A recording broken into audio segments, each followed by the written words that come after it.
আপনারা সবাই জানেন এই প্রবাসের মাটিতে কেউ কারো না, কিন্তু এই যে জিহাদ, কোথায় এর বাড়ি? আমি কখন এর বাড়ি যাইনি। 3টে বছর সে যে আমারে কতটুক ভালোবাসা দিয়েছে, এই প্রবাসের মাটিতে কেউ কারো হয় না। আমি যখন 2টা মাস অসুস্থ হয়ে বিছনায় পড়ে থাকি, আসলেও সে যেভাবে আমার দেখাশোনা করেছে, আল্লাহ পাক হয়তো তাকে আমাকে একটা ওসিলা করে পাঠাইছিল। সে আমার যেভাবে দেখিছে, এটা আমি কি করে ভুলে যাব? 3টে বছরের ভিতরে প্রত্যেকটা শুক্রবার আসলেই, ভাই তোমার কোন কাপড়টা পরিষ্কার করা লাগবে? আমি বলেছি যে না, আমি পরিষ্কার করব।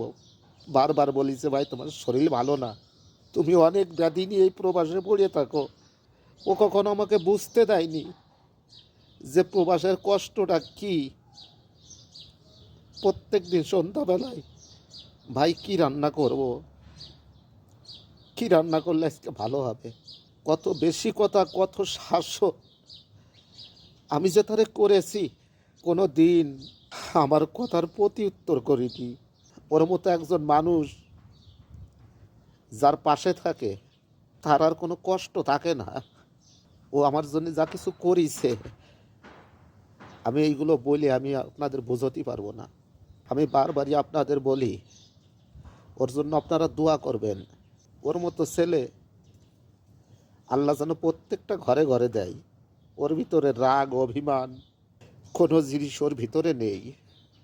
যত বেশি কথাই বলেছি, যত শাসনই করেছি, কাছে এসে হাসি দিয়েছে। সব রাগ মুহূর্তের ভিতরে শেষ করেছে। বারবার বলিছে ভাই আমার উপরে কি রাগ করেছ? আসলেও তার সাথে তো আমার রক্তের কোনো সম্পর্ক নাই। জান্নাত কি সম্পর্ক তার সাথে আল্লাহ আমার দিয়ে দিয়েছে।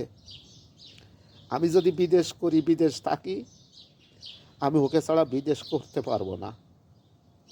আপনারা দোয়া করবেন, ও দেশের থেকে আসুক, যেখানেই কোম্পানি ওকে পাঠায়, আমার যত বড় সমস্যায় আসুক, আমি ওর কাছে চলে যাব। তা নাহলে ওরা আমার কাছে নিয়ে আসবো। আপনারা দোয়া করবেন সবাই।